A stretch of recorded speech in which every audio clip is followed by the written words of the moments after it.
بسم اللہ الرحمن الرحیم، اللہم صلی علی محمد وعلی آل محمد۔ میں ہوں جی محمد مظہر اقبال چٹھا ایڈوکیٹ، اور آپ دیکھ رہے ہیں میرا یوٹیوب چینل چٹھا لا ایسوسیٹس۔ اور جیسا کہ آپ کو معلوم ہے کہ میں اس چینل سے آپ سے سروس میٹرز کے متعلق محو گفتگو ہوتا ہوں، اور کوشش کرتا ہوں کہ سرکاری ملازمین کو ان کے قوانین کے حوالے سے ایجوکیٹ کیا جائے۔ تو آج میں ایک ایسا کیس لے کر آپ کے سامنے حاضر ہوا ہوں جس کا تعلق جو ہے وہ خواتین کو ورک پلیس پہ ہراسمنٹ کے متعلق ہے، لیکن صرف خواتین کو ہراس کیے جانے کے خلاف نہیں، بلکہ ٹرانسفر کی ایک گراؤنڈ جو ہے وہ اس کیس لا میں ڈسکس کی گئی ہے۔ تو احوال کچھ یوں ہے کہ ایک سی ای او یعنی چیف ایگزیکٹو آفیسر رحیم یار خان، رانا محمد اظہر خان، ان کے وہ پٹیشنر ہیں اس میں، اور پٹیشنر جو ہے اس کا موقف تھا کہ مجھے ٹرانسفر کر دیا گیا ہے بغیر کسی وجہ کے، اور جو ٹرمز اینڈ کنڈیشنز میں جو ٹرانسفر کے متعلق دفعہ ہے، اس دفعہ میں ایسی کوئی پروویژن موجود نہیں ہے کہ محتسب کی ڈائریکشن پہ کسی کو ٹرانسفر کیا جائے۔ تو اس حوالے سے یہ کیس بڑا اہم تھا۔ تو اس میں ہوا یہ تھا کہ ایک رسپونڈنٹ جو تھی وہ خاتون تھی، وہ خاتون جو ہے اس کو ٹرانسفر کر دیا تھا موصوف جو اس میں پٹیشنر ہیں محمد اظہر خان۔ تو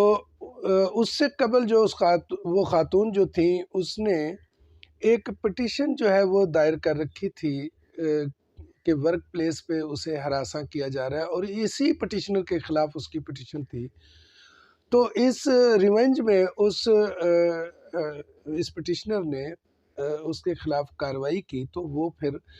محتسب کے دفتر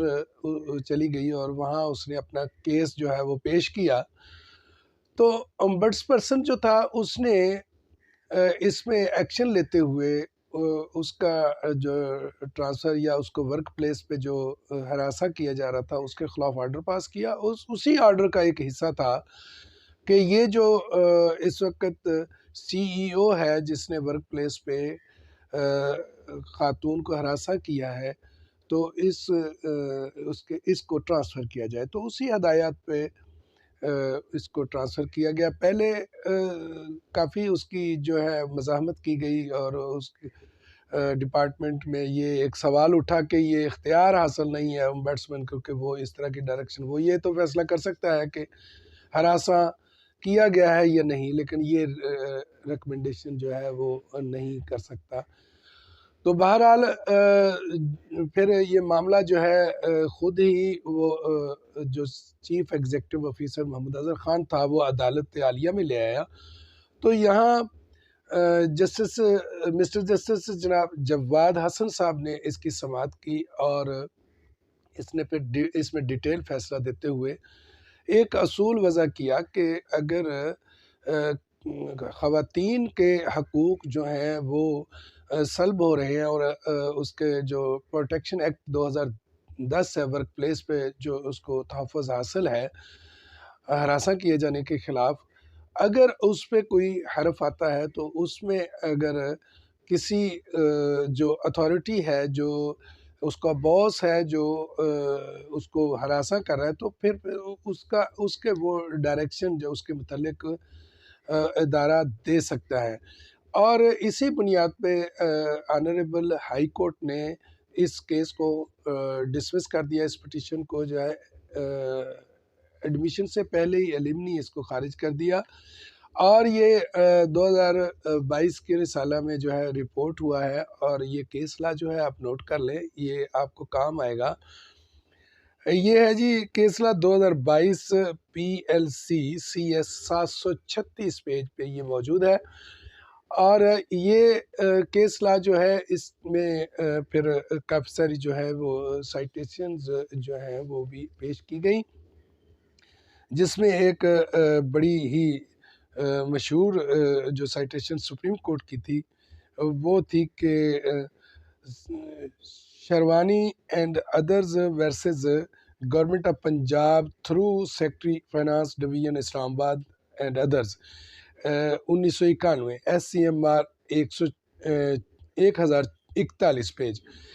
تو لیکن اس میں پھر آنریبل ہائی کورٹ نے یہ قرار دیا کہ ورک پلیس پہ کسی بھی خاتون کو ایک پروٹیکشن ایکٹ 2010 کے تحت حاصل ہے، لہٰذا اس میں جب خلل آئے گا تو اس میں جو ڈائریکشن دی گئی ہے یا اس میں جو نکات اٹھائے گئے ہیں یا اس کے ذریعے کوئی شخص کوئی عورت اگر متاثر ہوئی ہے تو اس میں پھر اگر ایکشن لیا جاتا ہے تو اس میں قطعاً ہائی کورٹ کوئی مداخلت نہیں کرے گی، اور اس نے پٹیشن کو ڈسمس کر دیا. امید ہے کہ میرا یہ ویلاگ آپ کو پسند آیا ہوگا، اور اگر یہ پسند آیا تو میری اس ویڈیو کو لائک اور شیئر کر دیں. اگر آپ میرے اس چینل پر نئے ہیں تو عذرائے کرم اس کو سبسکرائب ضرور کر دیں، کیونکہ سبسکرپشن جو ہے وہ کسی بھی چینل کی سروائیول کے لیے بہت ضروری ہوتی ہے، اور یہ آواز جو میں سرکاری ملازمین کے لیے اٹھائے ہوئے ہوں اس کو تمام سرکاری ملازمین تک پہنچنا انتہائی ضروری ہے. تو اسی کے ساتھ اجازت چاہتا ہوں. اللہ تعالیٰ آپ کا اور میرا حامی و ناصر ہو. Thank you. اللہ حافظ.